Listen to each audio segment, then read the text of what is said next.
at least three things have to come together to give developers something they can build on. One is the underlying technologies have to get good enough. So you have to have fast enough CPUs and good enough network connections. Then you have to have the core low-level implementations that take advantage of those advances. And then user expectations have to start to shift. It seems pretty clear to me that we're at the tipping point where the standards ecosystem is going to outpace everything else. So I think the whole world is moving toward WebRTC. I'm Matt, the organizer of the SF Video Technology Meetup and the Demuxed conference. And I'm Steve, creator of Video.js, the open source video player. And I'm Phil, streaming specialist at Mux in London and organizer of the London Video Technology Meetup. And you're listening to Demuxed, a podcast for and by engineers working with video.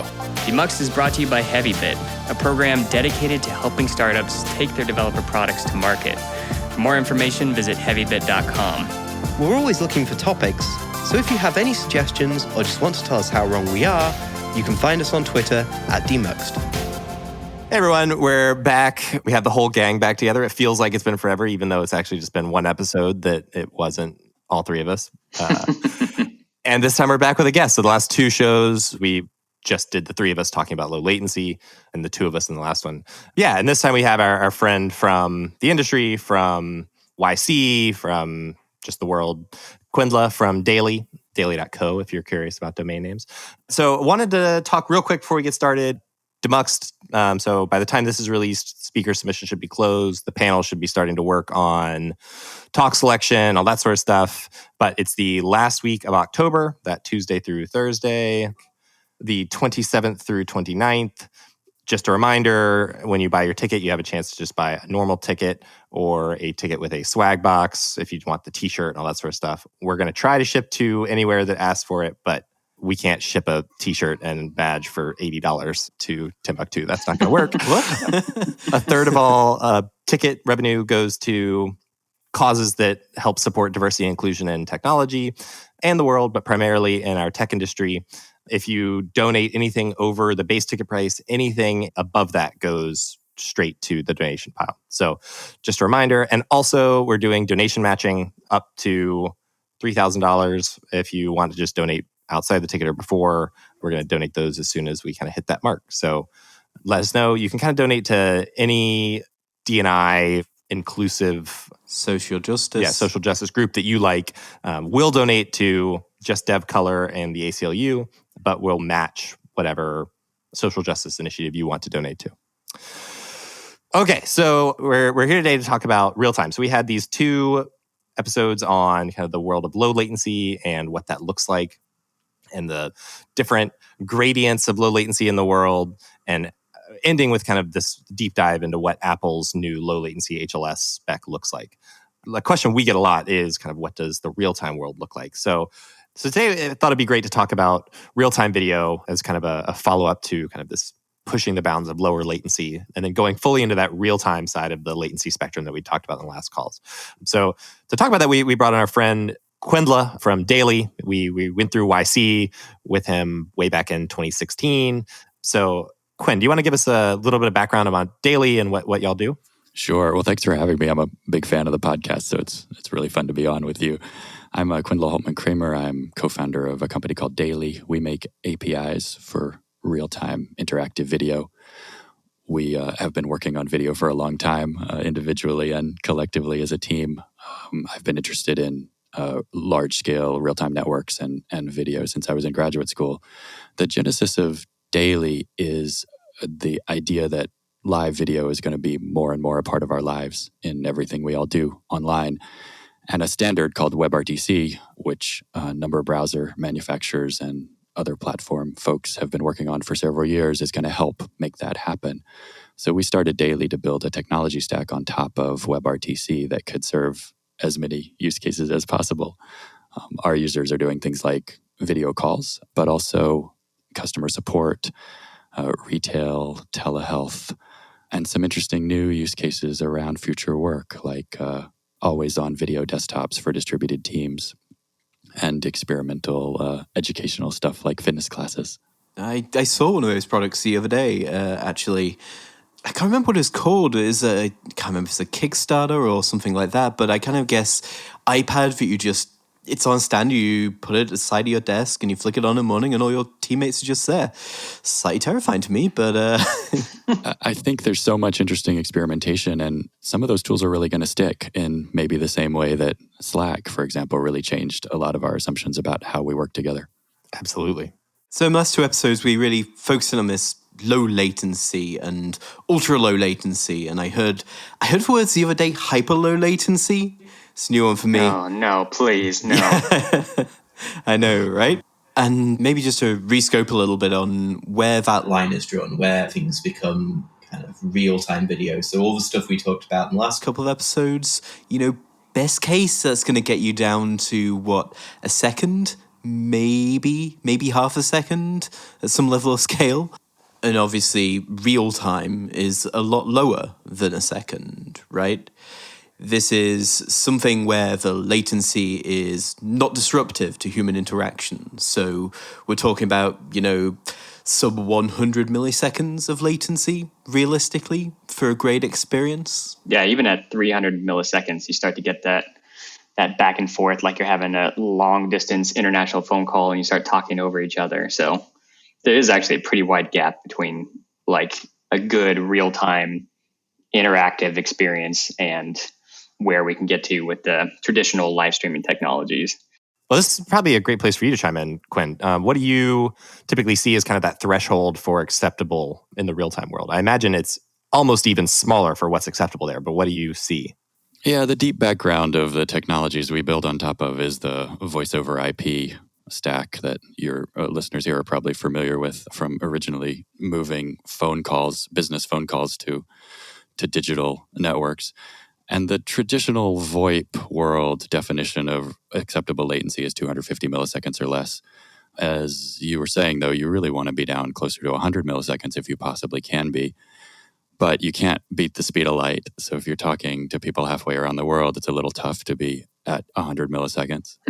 Some of our users use satellite links. Those are more like 600 milliseconds. And there are always buffers if you're encoding video. Video is harder than voice in terms of real time. And so with video buffers in the mix, we feel like we're doing okay. If we're at 200 milliseconds or so, we want to be better, but 200 milliseconds is sort of what we aim for. Yes, that pesky speed of light issue. Gets me every time.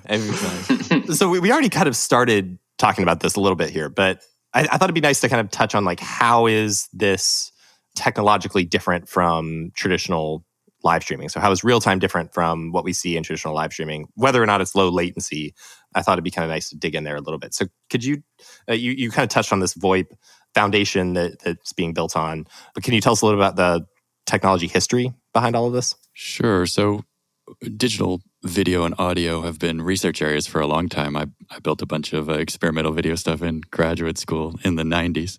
But it really became a widespread technology as business telephone systems and other kinds of commercial audio systems started to need to route over digital networks.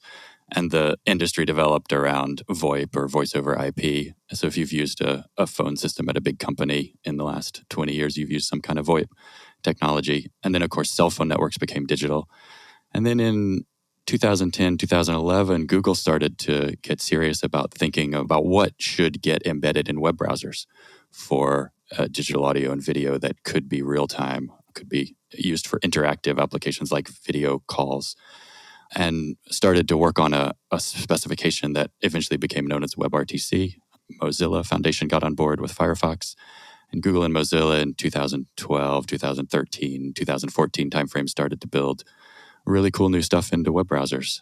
And WebRTC became a standards effort, and a bunch of other companies started to contribute to the WebRTC effort. And if you fast forward to today, the set of standards called WebRTC is now built into web browsers and mobile platforms, and is something that developers can build directly on top of to build really low latency and interactive audio and video.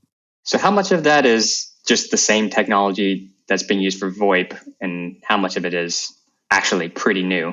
It's a mixed bag. I mean, all of the core pieces have been around for a long time, but how they get put together and how they get implemented in the browser and things like JavaScript APIs are all really new. And in fact, are all really still kind of unstable. We're figuring this stuff out as we go along.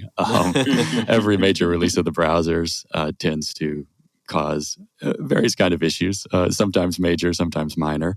And it still feels like we're at the early days of scaling and making this stuff really easy for developers. But it is super exciting now that we've kind of crossed this bridge to now having a standard that you can build on cross-platform for live interactive video and audio. Yeah. I was having this conversation with Matt just 2 days ago about how WebRTC, when you're playing with and experimenting with it right now, feels like HTML5 video did, 6, 7, 8 years ago in the browser, and media source extensions in particular. It feels like it's at that stage of incubation or maturity in comparison to, where the technologies you use when you're delivering HLS or Dash to a browser, just that chunk more mature right now, in particular from a compatibility perspective. It's so true. I mean, I have 3 different computers on my desk for testing, and I don't think that, that was true when we were building websites in 1999, and it's not been true for a while, but with the WebRTC stuff, it definitely is true. Yeah, the kicker I think that always gets me is having to jump back into like 9 different vendor prefixes.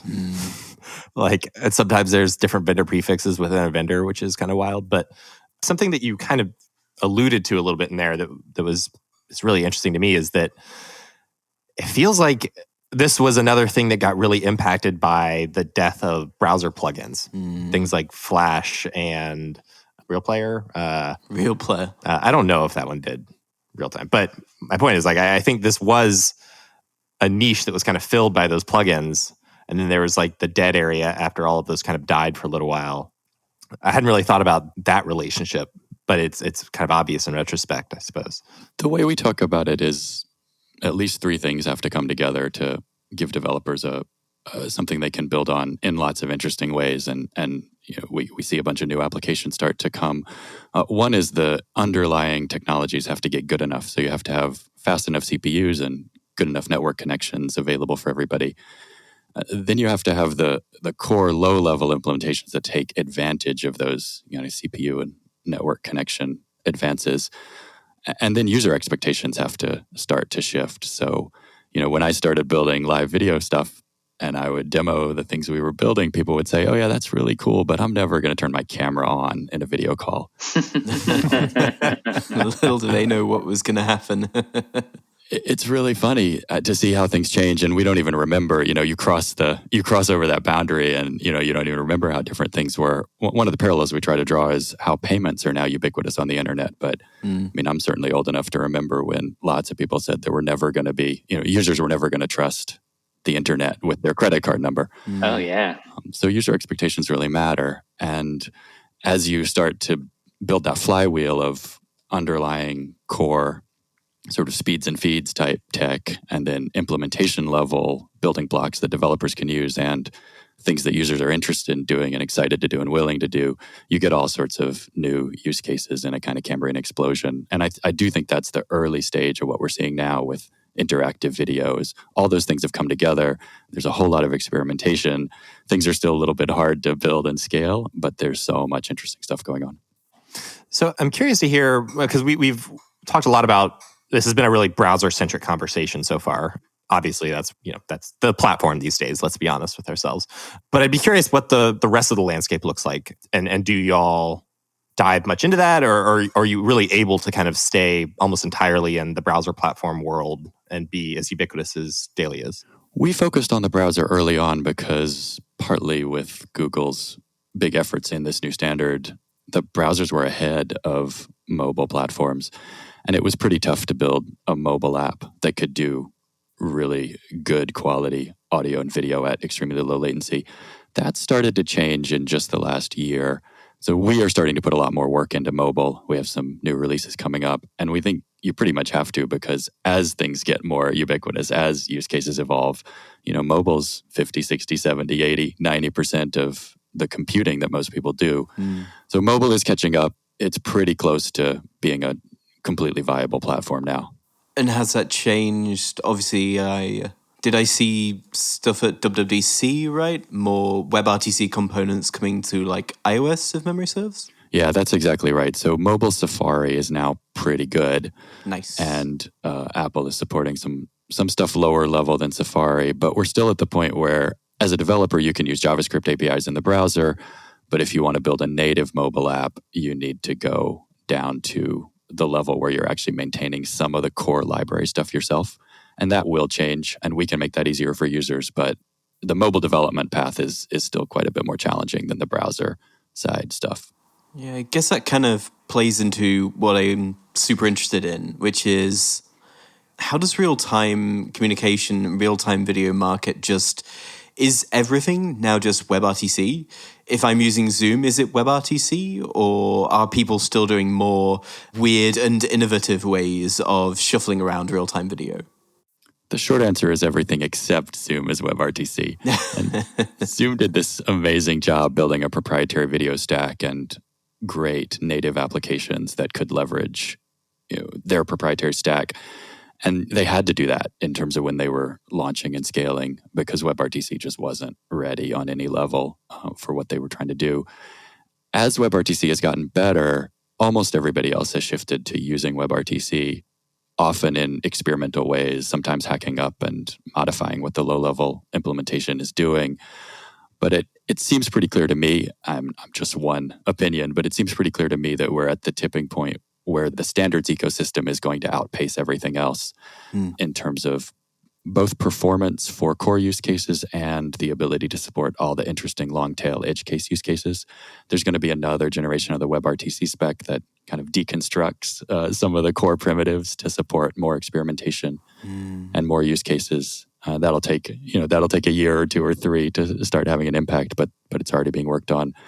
So I think the whole world is moving toward WebRTC and investing in and contributing to WebRTC at this point.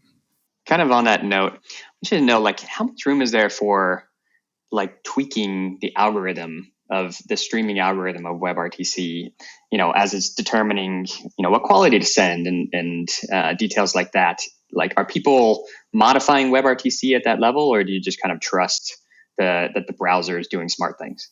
It depends on what you're doing. For what I would say normal use cases are, and normal is a moving target. But for normal use cases, you're trusting the browser for a bunch of reasons. A lot of stuff really has to get done at the C++ level to work. So the video encoding, echo cancellation, lots of stuff you folks are really familiar with, just really has to be done below the level of JavaScript. So if you're not trusting the browser, then you kind of can't work within the browser. What you can do if you have a use case that isn't well supported by kind of today's standard WebRTC is you can either work at the C++ level yourself, which has more knobs you can turn, or you can hack on the open source libWebRTC codebase that is the basis for most of the WebRTC implementations. Both of those are really doable, and people are doing both of those things.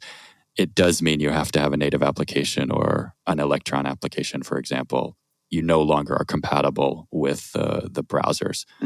Sometimes you can work really hard to be compatible, cross-compatible. Like your users in the browsers have a certain experience that's got guardrails on it, and then your users with your native application can do more. But that's twice as much work, at least. That's interesting because that's one of the differences that you can call out between RTMP and WebRTC is like RTMP, you have maybe a little bit more control. Like if you really want to send a high quality stream as much as possible and you're less concerned about necessarily the latency, right? Like you might choose RTMP because you can send that higher quality stream. Whereas WebRTC, I get the impression you tend to have a little bit less control over that. That's totally right. And that's one of the really interesting trade-offs that when developers come to you and they come to us, they ask for things like low latency and high quality. But the actual trade-offs there are really subtle and really interesting often. WebRTC is really biased towards low latency at the expense of quality. So keeping the media flowing. To a first approximation, the big difference is UDP versus TCP. So we lose a lot of packets when we send them on a lot of networks. And so we don't always have time to resend those packets. We certainly don't have time to run multiple encoder passes.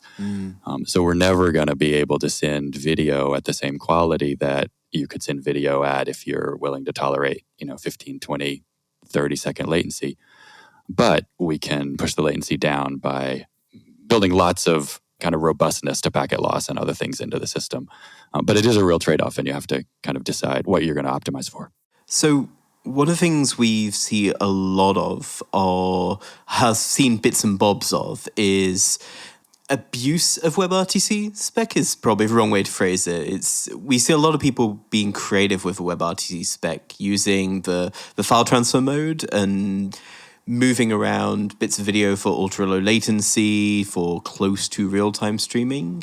From a real-time communications standpoint, I assume that's like a no-go area where you need that traditional interactivity. Would that be fair to say? So I think you're talking about WebRTC data channels. I am, yes. Yeah. So a little bit of background. In the WebRTC spec, there are media channels and data channels. And the media channels were designed to know enough, to have enough, kind of high enough abstraction level that you can assume that media you're sending through the media channels has things like forward error correction, can do resends on missing packets. You can re-request keyframes. The media channels are built on top of RTP. The data channels are just sort of catch as catch can. We're going to send a bunch of packets out over whatever the underlying transport is. It's probably UDP, but you don't really know. And with none of the sort of higher level stuff that's super useful for media. So if you're sending media over the data channels, then you're either doing something wrong or you're pushing the boundaries of what the spec can actually support. And why not both? Yeah, opinions differ, right? Like engineers playing with trade-offs are going to do interesting things. The need to control things in different ways than the media channels give you access to, though, is one of the drivers of the WebRTC next generation spec. And separating out the encoding and bandwidth adaptation and other layers that are in the media channels that you don't have as much control over into elements of a pipeline that you do have control over is definitely something that the standards body is aware that people want to do. Oh no, that's super cool. It's great. I think it's sort of fun to talk about Zoom's amazing hack, which is their in-browser client, which, as you say, uses WebRTC, but not really WebRTC. Zoom cross-compiled into WebAssembly a bunch of their proprietary encoding and decoding and networking stack, and they use WebRTC data channels and a bunch of WebAssembly to implement Zoom in the browser. It's an amazing and really cool hack. It's probably not something that can scale the way a more native WebRTC implementation can, and certainly can't scale the way their native application can. But it's an interesting experiment exactly along the lines you're talking about. They're sort of pushing the boundaries of two technologies, WebAssembly and WebRTC, to do something that you can't do with sort of core WebRTC.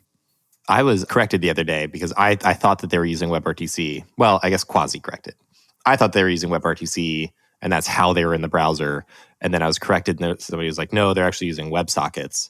And apparently they used to use WebSockets in the browser, and the WebRTC transition is relatively recent, which honestly, that whole thing kind of blew my mind a little bit. But it is interesting that WebRTC has gotten so ubiquitous in this industry that I was shocked to hear that somebody wasn't using it, especially as big of a player as Zoom. Well, they have a bunch of great stuff they've built that just isn't available at the JavaScript level. So they had to pick some different point in the trade-off matrix. And as you're saying with the WebSockets versus data channels decision, there's a whole discussion about what WebSockets are and aren't good at and what data channels are and aren't good at. And it does cause us to pull our hair out because we work with both every day. And we've done some similar things of going back and forth between using WebSockets for some things and using data channels for some things, especially on what we call the signaling side.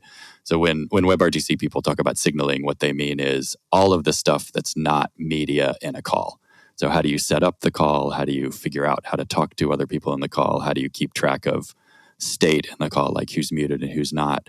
That stuff is actually explicitly not in the WebRTC spec. It's for developers to decide for themselves because use cases vary so much. So one of the first challenges you encounter if you sort of pick up the WebRTC APIs as a developer is, oh, this is really cool stuff. It solves a lot of really hard, heavy lift problems with like media delivery, but how do I actually get people on a call together in the first place? And then how do I know who's muted and who's not muted, or who has a chat message they want to send?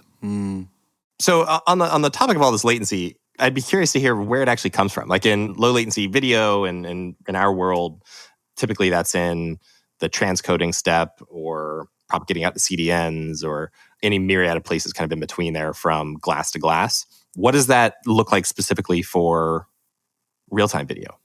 I think relative to what you all do, there are three big worldview differences with the specs we build on top of. We do as little encoding and transcoding as possible these days in the WebRTC world. So we try to encode in real time as best we possibly can on each client. And then we try, and there are exceptions to this, but we try to just pass through that encoded video without touching the packets all the way through to all the other end users in the call. And there are complexities there like end-to-end encryption and bandwidth management that are really interesting and really fun from an engineering perspective. But basically, we try to do a quick one-pass encode and then send all those packets out and receive them and decode them with as little buffering as possible. So the first difference is we don't have access to much transcoding, and that limits what we can do, but it also lets us do stuff in theory really fast. The second big difference is if we're not able to do UDP, we are unhappy. And TCP for us is like a fallback case. And that's because if we can just fire and forget UDP packets, the media will probably get there faster than if we have to set up and tear down TCP connections and sit on top of TCP retransmit algorithms. If we can't get a media packet through in the first go, it's probably not something we're going to try to do again unless it's a keyframe. And so UDP is the right choice. And then the third thing we can't do that we would love to do, and maybe in the future we'll build a whole bunch more new internet infrastructure to handle, but we can't really rely on caching layers or CDNs or anything like that. So we have to, even though we build on top of UDP, we have to maintain a kind of stateful idea of the connection with every client in the call so that we can route the right packets to them as quickly and as efficiently as possible. So we have to kind of scale our calls with servers that kind of know about everybody on the call and are doing a certain amount of real-time routing that's a little bit smart. So latency comes because we're buffering the media to encode it or decode it, or we're having to deal with packet loss, or our servers are having to route the packets. And when you add up the network transport and the encoding and a little bit of time on the servers, that's where you end up with the kind of 100 to 200 milliseconds that we usually are able to achieve and that we target for end-to-end latency. So in terms of, I'm sorry, I'm not an expert on this in any way, shape or form. So how much of a traffic for you, like egress from me talking on my WebRTC call, how much of that traffic is going from me directly to a PN network to the other people, and how much of it is going to, a server somewhere and then being broadcast? Oh, that's a great question. Yeah, so WebRTC was invented as a peer-to-peer media spec, and you still see that in the roots of kind of everything about WebRTC, is that the assumption is that it's always peer-to-peer. To negotiate a peer-to-peer connection, though, is really complicated on the internet because everybody's behind firewalls and has NAT layers between them and the internet, and we have to do a bunch of things, and these are built into the WebRTC spec in a really actually pretty elegant way to try to get UDP packets from my computer to your computer. And we always try to do that in small calls. So in a one-on-one call, we with the choices we make on the daily platform, we're almost always trying to negotiate a peer-to-peer call initially. As you get to bigger calls, it becomes prohibitive to do peer-to-peer because you can't connect everybody in the call to everybody else and encode the video for everybody else. Right, I don't want to send my video to, 100 people, right? Potentially at, 5 different bit rates. That would be infeasible, I guess. That's right. Both the CPU on the client and the bandwidth available to and from each client can't do it. So at a certain point in a call in the WebRTC world, we generally switch over to routing media through a media server. And the most common way to scale is you send one upstream media track from each client to the server. And then the server multiplexes that out in real time to all the other clients.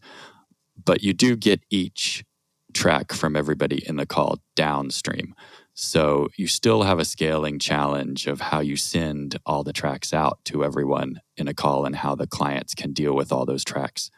There's a couple of reasons we tend to do it that way. And then there's a bunch of fallout from that in terms of user experience and engineering trade-offs. The reason you go one up and in down in the WebRTC world is to avoid the transcoding. And transcoding is hard to do fast, and it's expensive from an infrastructure perspective. It takes a lot of CPU. It also, this is somewhat less important, but it's also true, it's really hard to do transcoding in real time at adaptive bit rates, at multiple adaptive bit rates. And dealing with real time in WebRTC is a lot about dealing with variable network conditions, both variable over time to and from the same client and variable across all sorts of different clients connected to a call. So one of the really fun things that got built into WebRTC in the last, really became usable in the last year is called simulcast. And so what our platform does, and a lot of other platforms do this now too, is we actually send 3 copies of the video up from each client. And we send a really low and a medium and a kind of reasonably high bit rate up at the same time. And then the media server peels off whichever layer, simulcast layer it's called, is best for each other client in the call and sends only one layer downstream. So that lets you do a lot of interesting things around dealing with network conditions that are variable and also customizing which track you're sending depending on the UX on the other end in a way that doesn't require transcoding on the server and doesn't require prohibitive amounts of CPU. That's great. Do you have to then watch the streamer's connection and cut off the higher quality one if the connection drops too low? You do. You have to do send side bandwidth estimation from the server and try to make a good guess about what the right layer to send is, what the max layer you can send is. And then also at the API or the application layer, you want developers to be able to say, I really only want the smallest layer. Please don't send me the highest layer for this other participant in the call because, for example, I know I want to preserve a bunch of bandwidth for a screen share that's also going on. Or I know I'm trying to render, 50 small tiles and I don't want contention on the network because there's only going to be small amount of pixels per user anyway. So send me only the lowest level streams. So there's a bunch of control you can have over that, but it does add to the complexity of figuring out how you're going to route the packets. Is there a sweet spot going from, the one-to-one use case and just direct peer-to-peer to actually sending it through the server? There's a sweet spot as far as number of users where, I guess it's bandwidth constrained, right? But have you found a number that's at 5 users, we're definitely sending through the server versus one-to-one, it's peer-to-peer? That's such a great question. And your guess of 5 was really spot on because historically we have switched from peer-to-peer to media server mode when the 5th person joins a call. Now, we have a ton of real-world data about what works well across all sorts of calls. And one funny thing is that's changed a lot in the last 6 months. And I think we may actually end up dropping that number down quite a bit lower. We've seen lots more variability in ISP peering quality. And as more and more mobile users have become active WebRTC application constituents, we've seen mobile networks have different dynamics. 4G networks have really different dynamics than home ISPs, which have different dynamics than business networks. So it's a little bit of if you're going to pick an average number, you're always kind of guessing a little bit. So one of the things I think we are now working on and other people are working on too is getting better at in a call deciding which mode we should be in and trying to seamlessly switch in a way that users never even perceive, which is super fun from an engineering perspective. We have to start up streams without taking too much CPU or bandwidth. Then we have to crossfade between video and audio streams so that people don't cut out. We're not all the way there yet, but we're almost there. We got a bunch of stuff we're going to release in September that we call smooth switching between peer-to-peer and SFU mode. Smooth with lots and lots of O's, and we're going to trademark it. So I assume that a lot of this, I've got 2 questions here. So we've kind of been talking about what scaling one call to a larger number of call members looks like there. I'd be interested to hear what the other side of that looks like instead just scaling a bunch of calls with a small number of members. Is that all just signaling load, or are there additional things there that you run into? Because I'm sure all of this kind of has exploded a little bit with the whole pandemic thing we've had going on. So I'm curious, like, where you're seeing folks beating down your door for those scale metrics. Is it just like a sheer number of calls, or are you kind of really seeing people wanting to do like an 80-person real-time call, whatever the hell that looks like? We're seeing both. We had a period in March and April where the number of calls we were hosting at peak periods grew by a factor of 5 or more, every week, week on week. And so we ended up just scrambling to add a bunch of infrastructure. And there's some publicly available stuff about what Zoom did during that period too, to add infrastructure. And, if you're down in the weeds on this stuff like we are, it was really interesting to see that. It's not that hard to scale just in terms of number of calls. It's a pretty traditional infrastructure scaling challenge. The only complexity is that we can't rely on pretty much anybody else's infrastructure to help. So we can't rely on CDNs or, other great technology that's been built out over the last 20 years to scale HTTP traffic. Because it's all UDP and because it's all routed in this custom way, we scale by adding servers to our clusters effectively. And as you were saying, we do end up with bottlenecks on our own signaling infrastructure as well. We can scale that horizontally to some extent too, although, as with all infrastructure scaling challenges, at some point you have some big database somewhere that you have to figure out how to shard. But mostly we just add servers to our clusters. So we currently have clusters in 7 regions running on AWS's network mostly. And we are in the middle of adding a bunch more clusters in a bunch more regions. It turns out to be useful to put media servers as close as possible to users because of that speed of light ping time issue. So adding more geographic clusters is a big priority for us right now.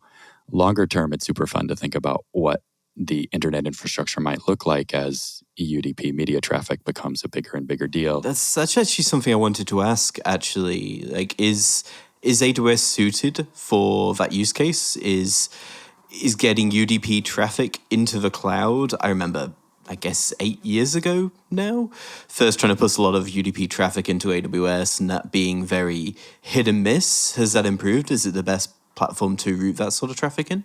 It's improved a lot, and it's now more than good enough. It's not perfect, and we find corner cases and end up talking to the AWS engineering support folks who've been really great. A lot of Zoom is on AWS as well. I bet that helps. That helps a lot.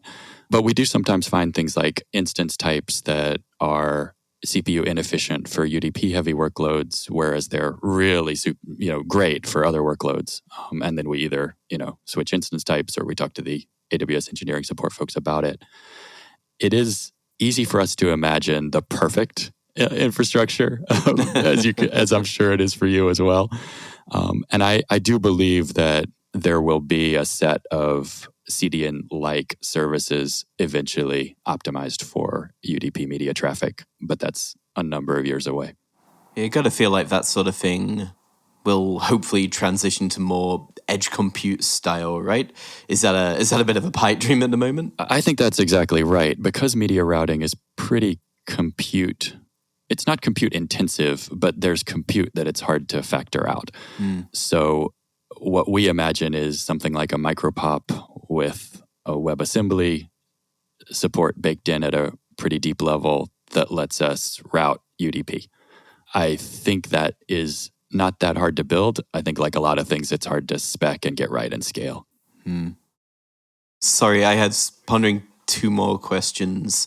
Well, I don't know how to work it in, but I really want to know what stun and turn are, because I got no idea. It comes up every time someone talks about real-time video, though. So what is stun and turn? Oh, sure. So stun and turn are part of that peer-to-peer routing suite of technologies that are built into the WebRTC specification. Stun is a server you can ask on the internet everything about what IP addresses might be usable to reach you.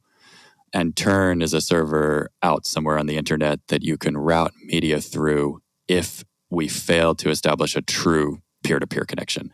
So together, Stun, along with a protocol called ICE, lets us try a bunch of different internet addresses and port numbers with a bunch of different timings to try to punch holes through firewalls and network and address translation layers.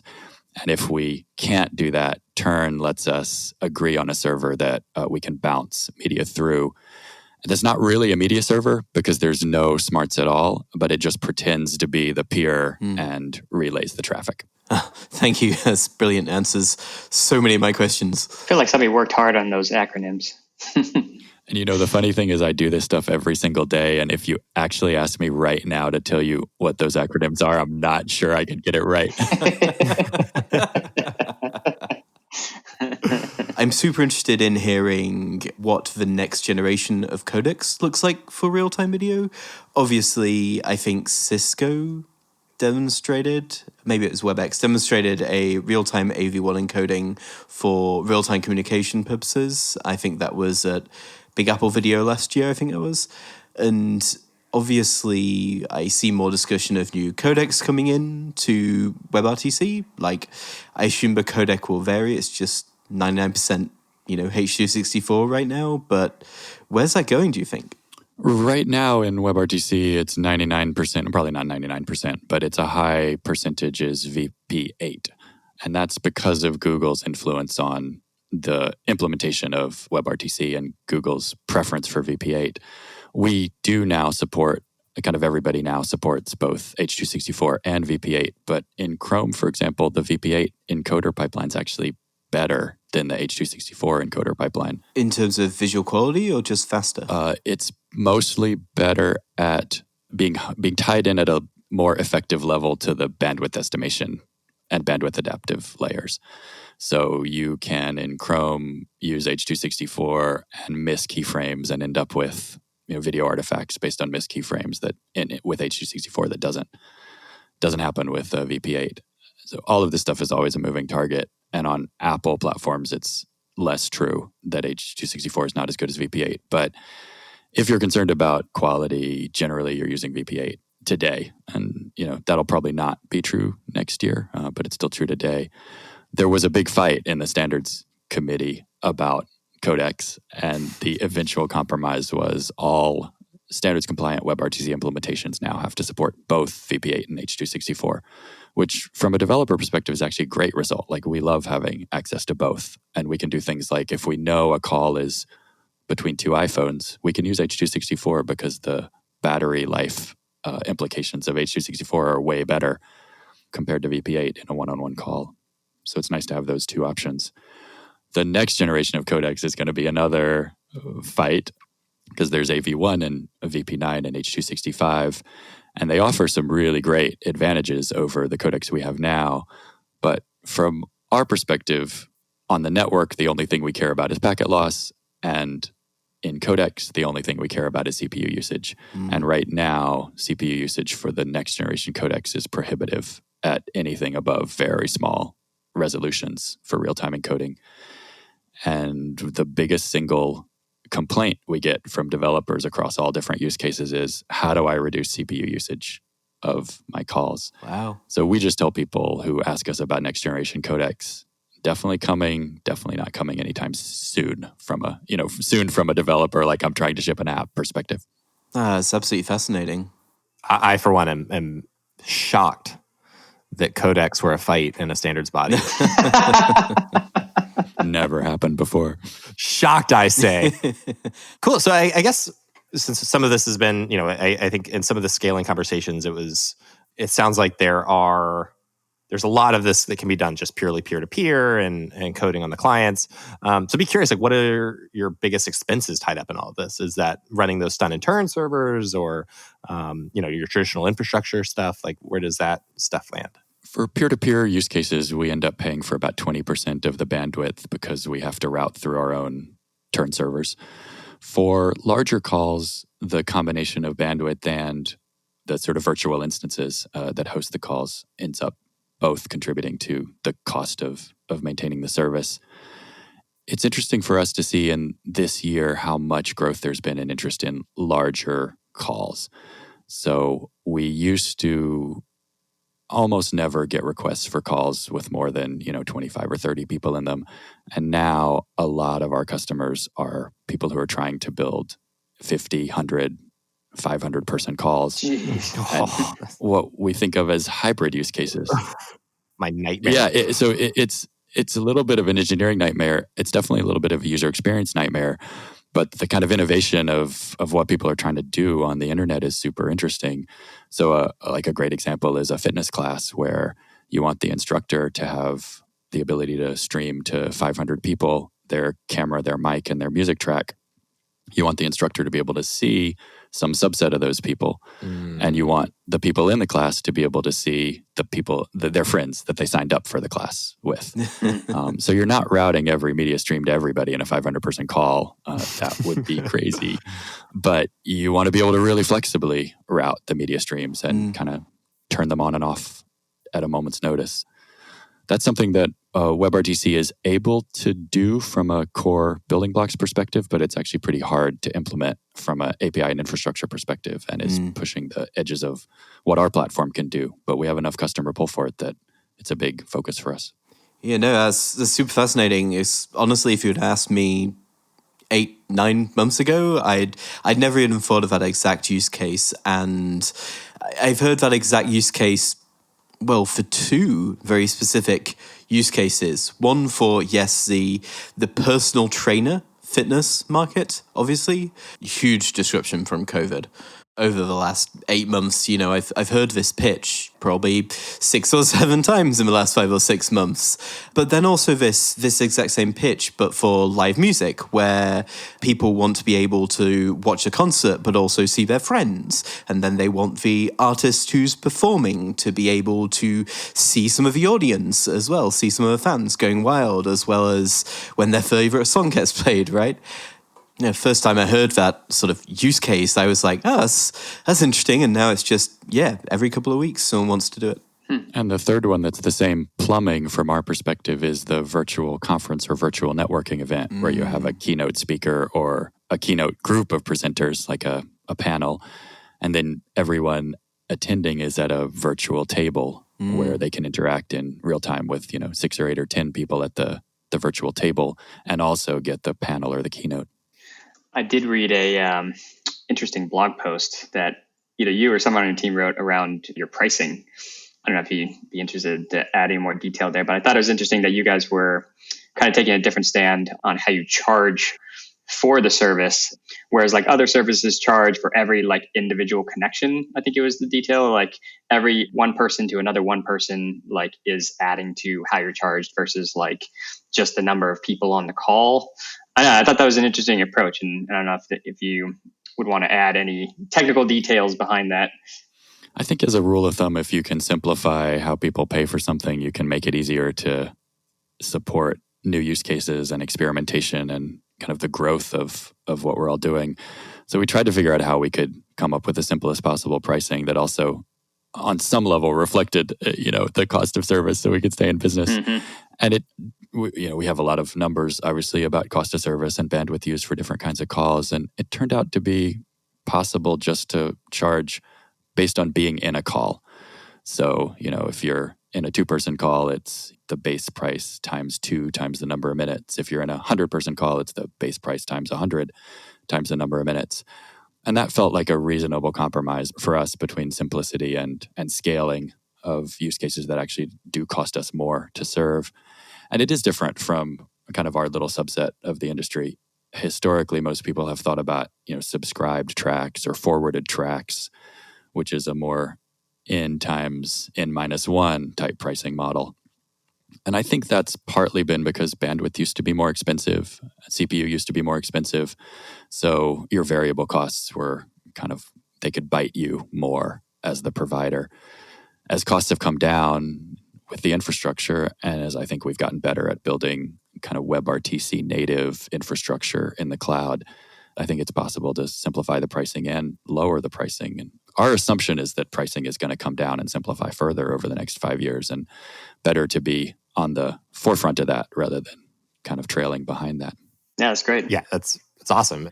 This is in particular one of those areas where like you think about, traditional online video versus like what we're talking about now, which is kind of like this new like real-time video.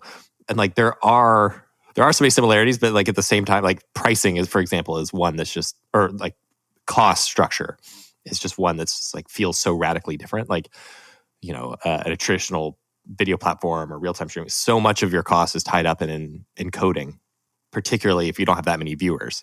So like the real time is typically small number of viewers, but everybody's contributing.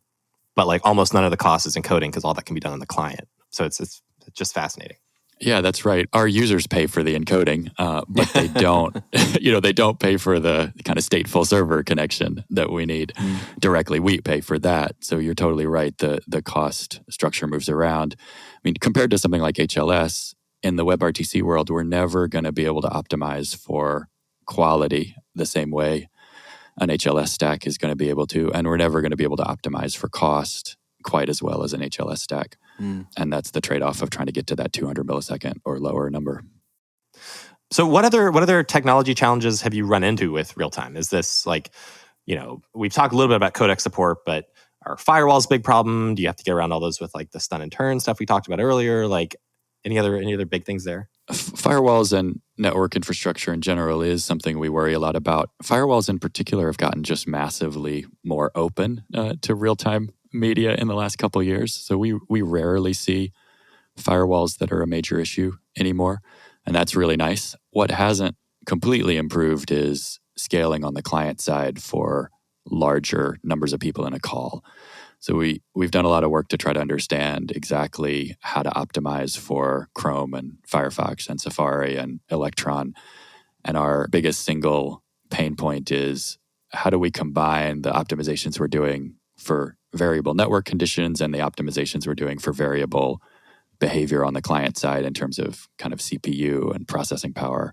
So like a fancy MacBook Pro running Chrome is a pretty different beast than an iPhone 7 running Safari 12.